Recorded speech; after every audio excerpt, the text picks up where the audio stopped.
Ito ay rated SPG. Striktong patnubay at gabay ng magulang ang kailangan. Maaaring may masiselang tema, lengguwahe, karahasan, sexual, horror o droga na hindi angkop sa mga... Itinuloy nga ni Hazel ang pag-uwi nga niya ng Pilipinas upang sundan nga itong si Manuel at si Jessica at mabawi niya nga muli ito.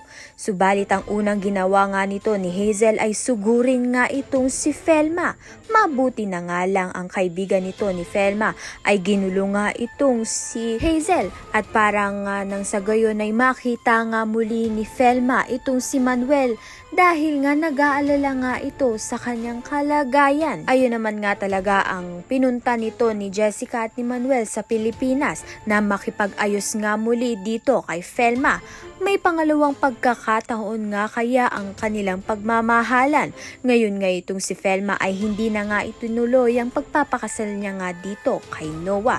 Subalit ito ngang si Andrea at si Jeff ay hindi nga sang-ayon sa kanilang ina at dito nga kay Colleen at pinipigilan nga nila itong si Colleen na makipag-usap nga muli dito kay Jessica at kay Manuel.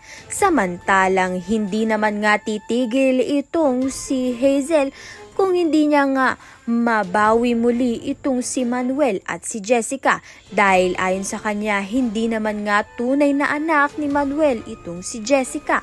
Kaya naman nga tiyan at iba pa ang dapat nating pakaabangan. Maraming salamat sa iyong panonood.